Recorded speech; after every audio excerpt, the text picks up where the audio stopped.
अस्सलाम वालेकुम। मेरा नाम साकिब हुसैन है और आप देख रहे हैं नर्सिंग फाइल्स। आज हमारी डिस्कशन का जो टॉपिक है वो है डर्मिस। इससे पहले वाली वीडियो में हमने डिस्कस किया था कि एपिडर्मिस क्या है, उसका फंक्शन क्या है, किस तरह से काम करती है, उसकी हिस्टोलॉजी क्या है, कौन कौन से सेल्स मिलके जो है वो एपिडर्मिस को बनाते हैं, कितने लेयर से एपिडर्मिस मिलके बनती है। हमने स्ट्रेटम बेसिलर से लेकर स्ट्रेटम कॉर्नियम तक इन डिटेल्ड इनकी एनाटमी एंड इनकी फिजियोलॉजी को डिस्कस किया था। आज जो है वो हम अपना दूसरा टॉपिक डिस्कस करेंगे और दूसरा टॉपिक है हमारे पास डर्मिस। तो एपिडर्मिस जो है वो हमारे पास सबसे सुपरफिशियल वाली लेयर होती है और डर्मिस उसके बाद यानी कि सेकंड नंबर वाली लेयर होती है। एपिडर्मिस को समझने के लिए हमने क्या किया है कि इसको जो है वो दो लेयर्स में डिवाइड किया है। सही है। सबसे ऊपर वाले लेयर को हम नाम देते हैं पेपिलरी डर्मिस का या सुपरफिशियल पेपिलरी डर्मिस का, जो एपिडर्मिस से अटैच्ड होती है। उसके बाद का जो रीजन आता है हमारे पास डर्मिस का, ये वाला रीजन, इस रीजन को हम नाम देते हैं रेटिकुलर डर्मिस का। ठीक है। तो यानी डर्मिस की हमारे पास दो टाइप्स आ गई, यानी कि दो हिस्सों में उसको डिवाइड किया हुआ है डर्मिस को। ऊपर वाला region superficial papillary dermis and नीचे वाला रीजन डीपर रेटिकुलर डर्मिस आ गया हमारे पास। तो आए इसको डिस्कस करते हैं। डर्मिस हमारे पास जो है वो कंपोज्ड होती है कनेक्टिव टिश्यूज़ के साथ मिलके, जो कि हमारे पास कोलेजिन एंड इलास्टिन होते हैं, जो ऑफर करते हैं आपकी स्किन को great tensile strength, elasticity and recoil ability. जब भी आपकी अपनी स्किल को ऊपर खींच के नीचे छोड़ेंगे वो अपनी जगह पे दोबारा आ जाती है। किसकी वजह से आ जाती है, क्यों आ जाती है? तो इस सारी चीज़ों में किरदार होता है हमारे पास डर्मिस का। डर्मिस हमारे पास थिकर देन एपिडर्मिस होती है और ये हमारे पास किन किन रीजन्स में बहुत ज़्यादा थिकर पाई जाती है और इनकी हाईएस्ट क्वांटिटी होती है, जैसे आपकी पाम्स और सोल्स हो गई। लेदर जैसे कि जानवरों का यूज़ किया जाता है काफ़ी सारी प्रोडक्ट्स में, तो वो जो लेदर होता है ना, वो बेसिकली एनिमल्स का जो लेदर होता है वो बेसिकली एनिमल्स की डर्मिस होती है, जिससे ये सारी चीज़ें बन रही होती हैं। उसके बाद अगर हम डर्मिस के फंक्शन की बात करें तो ये एपिडर्मिस के सर्वाइवल के लिए भी मोस्ट इम्पॉर्टेंट है। क्यों एपिडर्मिस के सर्वाइवल के लिए ये मोस्ट इम्पॉर्टेंट है? इसलिए मोस्ट इम्पॉर्टेंट है क्योंकि ये हाउस करती है macrophages, adipocytes, blood vessels, nerves, glands, आपके हेयर फॉलिकल्स और उसके अलावा ऑयल्स वगैरह को जो है वो ये कंटेन करती है। और ये सारे फंक्शंस मिल के हमारे पास एपिडर्मिस के भी फंक्शन परफॉर्म करवा रहे होते हैं और हमारे पास डर्मिस के भी फंक्शन परफॉर्म करवा रहे होते हैं। जैसे मैंने आपको शुरू में बताया कि डर्मिस को हमने दो हिस्सों में यानी कि दो स्ट्रक्चर्स में डिवाइड किया हुआ है। ऊपर वाले रीजन को हम नाम देते हैं जो कि एपिडर्मिस से कनेक्टेड होता है, सुपरफिशियल पेपिलरी रीजन, और जो हमारे पास हाइपोडर्मिस के साथ रीजन कनेक्टेड होता है उसको हम नाम देते हैं डीपर रेटिकुलर रीजन का। ठीक है जी। उसके अलावा हम आगे बात करते हैं पेपिलरी रीजन की, यानी कि जो ऊपर वाला रीजन होता है। ये तकरीबन 1/5 ऑफ थिकनेस के हिसाब से हमारे पास डर्मिस का हिस्सा कंटेन करता है और ये हमारे पास papillary regions small nipple shaped structure को कंटेन करता है, जिन्हें हम नाम देते हैं डर्मल पेपिलाई का, जो कि एपिडर्मिस को जो है वो इसकी अंडर सरफेस से जो है वो कनेक्ट किए होते हैं और एपिडर्मिस को होल्ड करके रखते हैं। ये जो आप देख रहे हैं ना, ये वाले रीजन्स, बेसिकली इन्हीं रीजन को हम नाम दे रहे हैं किस चीज़ का? डर्मल पेपिलाई का। ठीक है। अब ये डर्मल पेपिलाई क्या करते हैं? ये इंक्रीज सरफेस एरिया करते हैं डर्मिस का, ताकि वो कंटेन कर सके कैपिलरीज को, जो कि ब्लड वेसल्स जो है वो कंटेन करते हैं। उसके अलावा आपके जो टेक्टाइल रिसेप्टर्स होते हैं, जिन्हें हम नाम देते हैं कॉर्पसल्स ऑफ टच या मेजिनर कॉर्पसल्स का। ठीक है। अब ये मेजिनर कॉर्पसल्स क्या करते हैं? ये जो भी प्रेशर वगैरह की सेंसेशन होते हैं, जो भी टच होते हैं, उनको जो है वो डिटेक्ट करते हैं और आपके स्पाइनल कॉर्ड के थ्रू आपके ब्रेन को मैसेज देते हैं। उसके अलावा ये नर्व एंडिंग्स को जो है वो फ्री नर्व एंडिंग को कंटेन करते हैं। ये क्या करती हैं? जो भी आपकी बॉडी के सेंसेशंस होती हैं सुपरफिशियली, आपको ठंडक लग रही है, आपको गर्माइश लग रही है, उसके अलावा इचिंग, टिकलिंग, पेन वगैरह, ये सारी चीज़ें जो है वो डिटेक्ट करने का काम इन्हीं नर्व एंडिंग का होता है और ये आपके पेपिलरी रीजन में पाई जाती हैं। उसके अलावा इसी पेपिलरी रीजन में अगर हम देखें ना, ये पेपिलरी रीजन हमारे पास कंटेन करता है क्या? आपके फिब्रोब्लास्ट्स को। अब फिब्रोब्लास्ट क्या करते हैं? प्रोड्यूस करते हैं आपका कोलाजिन वगैरह। ठीक है। अब ये कोलाजिन क्या करता है? ये स्ट्रेंथ वगैरह जो है वो डर्मिस को प्रोवाइड करवा रहा होता है। उसके अलावा इसका अहम किरदार होता है आपकी फिंगर प्रिंट्स को फॉर्म करने में। जो आपकी जो प्रिंट्स होते हैं, जो ग्रूव्स वगैरह बन रहे होते हैं ना, वो इसी हमारे पास पेपलरी रीजन की वजह से बन रहे होते हैं। और इन्हीं फिंगर प्रिंट का काम होता है चीज़ों को ग्रिप करना। सेंसिंग एबिलिटीज़ जो होती हैं वो इसी रीजन से, इन्हीं ग्रूव्स की वजह से जो है वो प्रोवाइड होती हैं हमें, ठीक है। उसके अलावा हमारे पास ये आपके, जैसे मैंने आपको बताया कि पेपलरी रीजन आपके फ्री नर्व एंडिंग्स को भी जो है वो कंटेन करता है और इमेजिनरी कॉर्पसल्स को भी कंटेन करता है, और ये आपके डिटेक्शन ऑफ टच को जो है वो डिटेक्ट कर रहे होते हैं। उसके अलावा हम अभी डिस्कस करने जा रहे हैं आपके रेटिकुलर रीजन को। रेटिकुलर रीजन मैंने आपको बताया, इसका दूसरा नाम होता है हमारे पास डीपर रेटिकुलर रीजन। ये थिकर देन होता है आपके पेपलरी रीजन से, और ये अटैच्ड होता है आपकी सबकुटेनियस लेयर से, जिन्हें हम नाम दे रहे होते हैं हाइपोडर्मिस का। और ये कंटेन करता है bulk of thick collagen fibre, elastin, fibroblast and macrophages. यहाँ पर हो ये रहा होता है बेसिकली, ये फिब्रोब्लास्ट्स आपके रिलीज करवा रहे होते हैं इलास्टिन को, प्रोटीन को। और इलास्टिन प्रोटीन का बेसिकली काम होता है फ्लेक्सिबिलिटी को मेंटेन करना। जैसे आप जो है वो स्किन को ऊपर खींच रहे हैं तो दोबारा कैसे वो फ्लेक्सिबिलिटी के साथ अपनी जो पोजीशन में है जो दोबारा आ रही होती है। उसके अलावा साथ साथ ये कोलाजिन फाइबर को जो है वो कंटेन करवा रहा होता है इन रेटिकुलर रीजन में, इन ऑर्गेनाइज्ड नेट लाइक मैनर में, और ये हेल्प करते हैं रेजिस्ट स्ट्रेचिंग को। एक हद होती है खींचने की, जब आप उससे ज़्यादा खींचेंगे तो क्या है कि आपकी स्किन क्या करेगी, उसके अपोजिट में रेजिस्टेंस पैदा करेगी। वो आप उससे हद से ज़्यादा अपनी स्किन को ऊपर नहीं खींच सकते। तो वो रेजिस्टेंस कौन देता है? वो रेजिस्टेंस आपकी पैदा होती है कोलाजिन फाइबर की वजह से, ठीक है जी। उसके अलावा यही reticular region blood vessels, nerves, hair follicles, glands को जो है वो कंटेन करता है, सही है, in between the spaces collagen fibre, यानी कि कोलाजिन फाइबर के बीच में इन सारी चीज़ों को कंटेन करवा रहा होता है। उसके अलावा in the combination of collagen and elastin fibres जो है वो रेटिकुलर रीजन में प्रोवाइड करती हैं स्ट्रेंथ एंड एक्सटेंसिबिलिटी। एक्सटेंसिबिलिटी का मतलब ये है कि जिस तरह से प्रेगनेंसी में स्किन जो है वो बिल्कुल फूलती जा रही होती है, लेकिन स्किन में जो है वो छोटी छोटी दरारें आ रही होती हैं, लेकिन वो बिल्कुल नहीं टूटती। क्यों नहीं टूटती?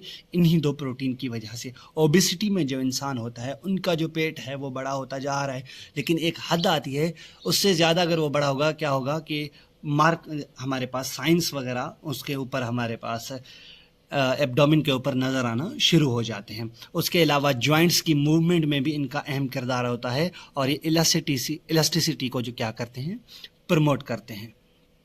उसके अलावा यही रेटिकुलर रीजन आपका बेसिकली एक सेल्स, एक किस्म के सेल्स को कंटेन करता है। उन सेल्स को हम नाम देते हैं पिसेलियन कॉर्पसल्स का। मैं आपको पीछे पिक्चर में दिखा देता हूँ। ये पिसेलियन कॉर्पसल्स हैं हमारे पास। ये थ्रू आउट द यहाँ पर भी पाए जाते हैं हमारे पास। कहाँ पर? रेटिकुलर रीजन में हमारे पास। इनका बेसिकली फंक्शन क्या होता है कि जैसे ही कोई आपके हाथ को ग्रिप कर रहा है, आप जैसे वाइब्रेशन को सेंस कर रहे होते हैं, तो इन सारी सेंसेशन, जैसे प्रेशर का सेंसेशन या वाइब्रेशन की सेंसेशन का जो डिटेक्शन है, वो डिटेक्शन कौन करते हैं? आपके पिसेलियन कॉर्पसल्स करते हैं, ठीक है। उसके बाद यही रेटिकुलर रीजन आपकी टेम्परेचर रेगुलेशन में अहम किरदार अदा करता है। टेम्परेचर रेगुलेशन में किस तरह से अहम किरदार करता है? क्योंकि ये आपके ब्लड वेजल्स को जो है वो हाउस करता है।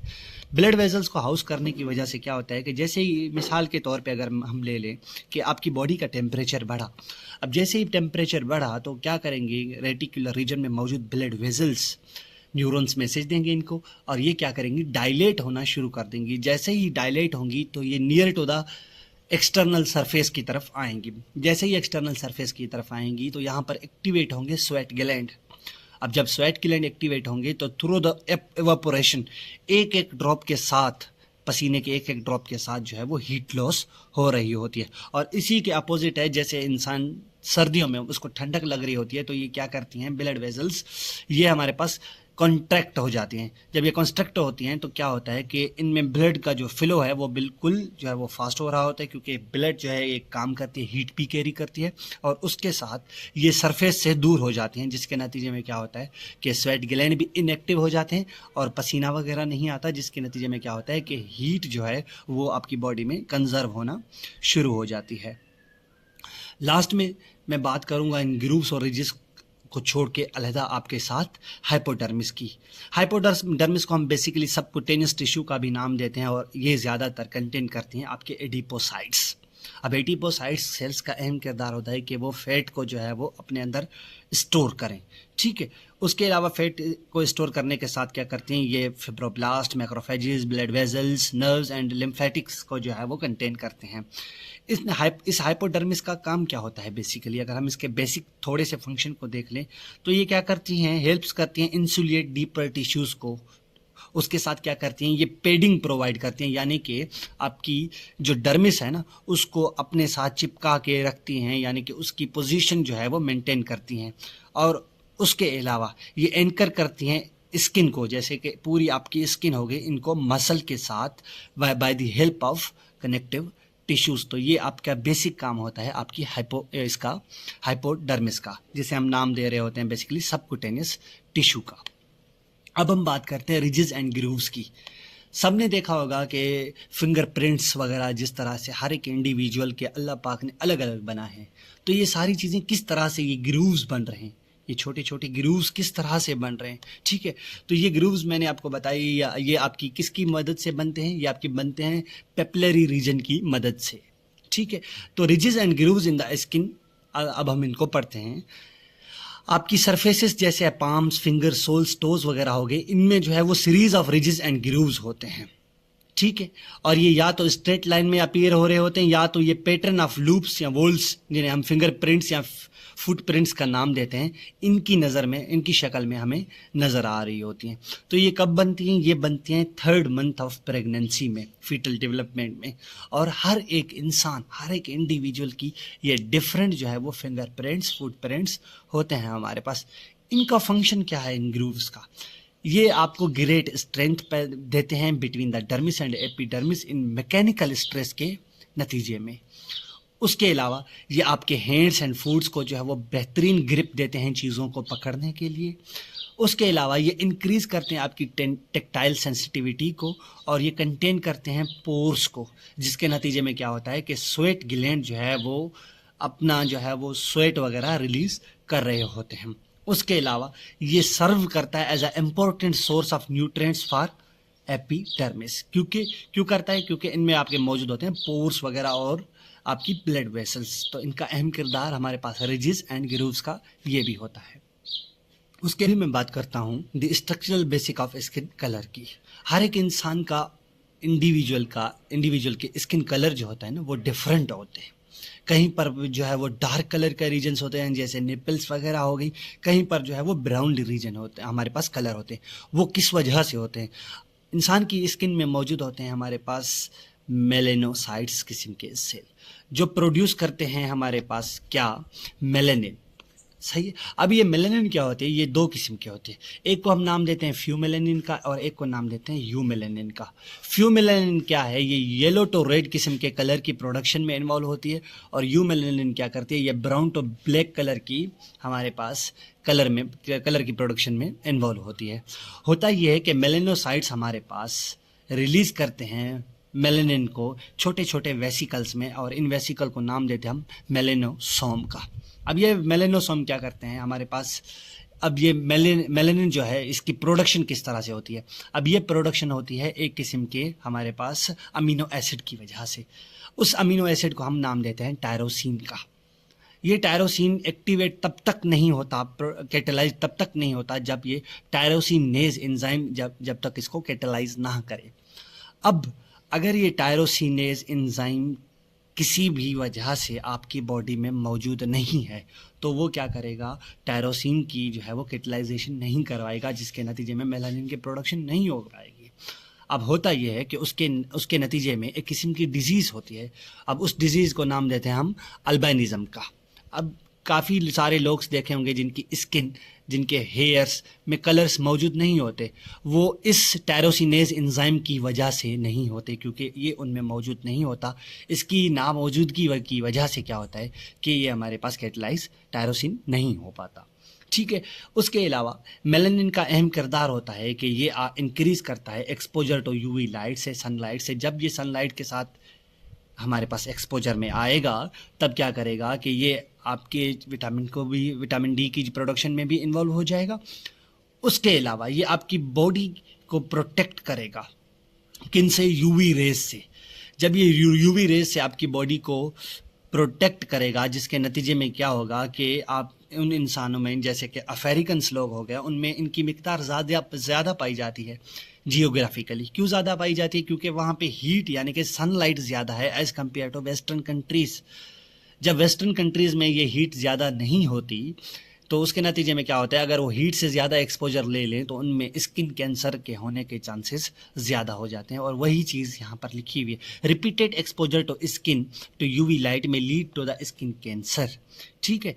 अब ये मेलानिन ज़्यादातर जो मोस्ट प्रोमिनेंट मौजूद होता है ना, हेयर्स में, निपल्स में, पीनिस में, फेस एंड लिम्स वगैरह में ये ज़्यादा पाया जाता है। उसके अलावा स्किन कलर जो है वो एक डायग्नोस्टिक क्लू के तौर पे भी काम कर रहा होता है। किसी इंसान को जो है वो साइनोसिस है यानी कि ब्लूइश कलर की स्किन है, तो इसका मकसद ये है कि वहाँ पर हाइपोक्सिया की कंडीशन है यानी कि लेक ऑफ ऑक्सीजन है। किसी इंसान को अगर जॉइंडस है, पीलापन है, पीलिया है, तो वहाँ पर ये मौजूदगी इजहार कर रही है कि वहाँ पर अक्यूमुलेशन ऑफ बिलिरुबिन है। बिलिरुबिन की वजह से क्या है कि वहाँ पर येलोइश अपीयरेंस आ रही है। उसके अलावा एरिथमिया की अगर हम बात कर रहे हैं तो वो यहाँ पर क्या है कि redness of skin due to injury, infection, inflammation, heat, allergy, इन सारी चीज़ों के नतीजे में क्या है कि अगर कहीं पर भी स्किन आपको ज़्यादा लाल लग रही है तो इस कंडीशन को नाम देंगे एरिथमिया। और ये किन किन कंडीशन की वजह से हो रही होती है? Injury, infection, inflammation, heat, allergy के नतीजे में। उसके अलावा पेलर स्किन अगर है तो पेलर क्यों होती है? जैसे इंसान फेंट हो जाता है यानी कि उसके चेहरे का, उसके जिस्म का रंग उड़ जाता है। क्यों?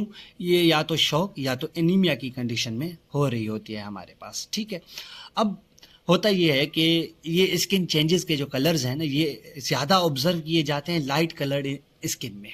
क्यों लाइट कलर स्किन में ज़्यादा ऑब्जर्व किए जाते हैं? क्योंकि वो हमें अच्छे तरीके से नज़र आ रही होती है। हम जो है वो डिफ्रेंशिएट कर पा रहे होते हैं कि ये नॉर्मल स्किन से हमारे पास अलग है। एज़ कम्पेयर टू जो डार्कर स्किन के लोग होते हैं, उनमें इन क्लूज़ को देखना थोड़ा सा मुश्किल होता है। लेकिन उनकी एग्जामिनेशन हम करते हैं नेल बेड्स और गम्स को देखते हुए, और ये प्रोवाइड कुछ इन्फॉर्मेशन करते हैं बॉडी की कि इस बॉडी के अंदर क्या चल रहा है, हमें नेल बेड्स और गम्स में देख के पता चलता है इन डार्कर स्किन के लोगों में। ठीक है जी। उसके अलावा अभी हमारे पास ये वो सारी चीज़ें आ गई जो मैंने आपको अभी बताने की कोशिश की। ठीक है। यहाँ पर देखिएगा, ये विटिलिगो है। अब विटिलिगो में क्या होता है कि या तो पार्शल या तो कंप्लीट लॉस ऑफ मेलानोसाइट्स हो जाती है, जिसकी वजह से क्या होता है कि पैचेस ऑन द स्किन हमारे पास ऑब्जर्व हो रहे होते हैं। क्यों हो रहे होते हैं? ऑटो इम्यून डिसऑर्डर है विटिलिगो हमारे पास। होता यह है कि आपकी इम्यून सेल्स आपके मेलानोसाइट्स को डिस्ट्रॉय करना शुरू कर देते हैं। क्यों डिस्ट्रॉय करते हैं? ये उन्हें फॉरेन ऑब्जेक्ट समझना शुरू कर देते हैं, जिसके नतीजे में मेलानोसाइट की जो हमारे पास आबादी होगी या मेलानोसाइट्स की प्रोडक्शन होगी वो भी इनिबिट होगी, और जो बचे कुछ हमारे पास मेलानोसाइट्स होंगे वो भी डिस्ट्रॉय होना शुरू हो जाएंगे, जिसके नतीजे में क्या होगा कि एक विटिलिगो की कंडीशन ऑब्जर्व होना शुरू हो जाएगी। ये आपके पास विटिलिगो की कंडीशन है। जहाँ जहाँ पर भी आपको स्किन की कलर की मौजूदगी नहीं हो पा रही, तो यहाँ पर मतलब ये है कि ऑटोइम्यून डिसऑर्डर की वजह से यहाँ पर मेलानोसाइट्स की जो है वो हमारे पास प्रोडक्शन कम हो चुकी है, और इसके नतीजे में हमारे पास मेलानिन प्रोड्यूस नहीं हो रहा, और मेलानिन प्रोड्यूस नहीं हो रहा तो ये स्किन हमें वाइट कलर की नज़र आ रही है, यानी पे यहाँ पर कोई स्किन नहीं, यहाँ पर कोई कलर नहीं है। अब यहाँ पर अगर ज़्यादा यूवी एक्सपोजर होगा तो जिसके नतीजे में स्किन कैंसर और इरिटेशन वगैरह हो सकती है। उसके अलावा टैटूइंग वगैरह की अगर हम बात करें, टैटू जो लोग बनवाते हैं वो क्या करते हैं, आपकी जो डर्मिस होती है ना वहाँ पर पंक्चर करके, बाय द एपिडर्मिस को पंक्चर करके आपकी डर्मिस में क्या है कि कलर छोड़ते हैं, जिसके नतीजे में क्या है कि वो परमानेंट कलर हो जाता है, और जो है वो लोग टैटूस मुख्तलिफ़ किस्म के अपनी बॉडी पे बनवा रहे होते हैं। लेकिन इनका साइड इफ़ेक्ट ये है कि ये इन्फेक्शन वगैरह भी कॉज करवा सकते हैं और सेल्यूलाइटिस भी कॉज करवा सकते हैं। उसके अलावा बॉडी प्रेसिंग काफ़ी सारी जो है वो हमारे पास आर्टिफिशियल जैसे ज्वेलरीज होगी, काफ़ी सारे कल्चर्स हो गए जो ईयर्स, टंग्स, लिप्स वगैरह या आईब्रोज पे जो है वो क्या करवाते हैं, प्रीसिंग करवाते हैं, जिसके नतीजे में क्या होगा कि कुछ कॉम्प्लिकेशंस होती हैं जैसे infection, allergic reaction and nerve damage भी हो सकता है, यानी कि सेंसेशन लॉस भी हो सकती है उस बॉडी पार्ट की। ये आपकी बॉडी प्रेसिंग है, काफ़ी सारे लोग जो है वो करवाते हैं। ठीक है, यहाँ पर हमारे पास आपका डर्मिस का चैप्टर ख़त्म होता है। आगे वाली वीडियो में मैं आपको जो है वो एसेसरी जो स्ट्रक्चर हैं स्किन के, जिसमें आपके हेयर आ गया, आपके नेल्स आ गए एंड ग्लैंड्स आ गए। ठीक है, अब ये मैं सारी चीज़ें इंशाल्लाह इसके लास्ट पार्ट होगा इसका अगला, उसमें सारी चीज़ें इन डिटेल डिस्कस करूँगा कि नेल के कितने पार्ट्स होते हैं, अगर नेल की शेप चेंज हो रही हो तो उसका मतलब क्या है, किस तरह से डायग्नोस्टिक क्लूज़ हमें मिल रहे होते हैं, बाल झड़ रहे हैं या बालों के कलर चेंज हो रहे हैं या बालों की प्रोडक्शन नहीं हो रही तो किस तरह से हो रही है, सारी चीज़ें, बालों के कितने जो है वो स्ट्रक्चर हैं, कितने रीजन्स पाए जाते हैं, किस तरह से जो है वो रूट से निकल रहे होते हैं, ये सारी चीज़ें इंशाल्लाह मैं आपको अगली वीडियो में बताऊंगा। तब तक के लिए मुझे दीजिए इजाज़त। अल्लाह हाफिज़। Thank you so much.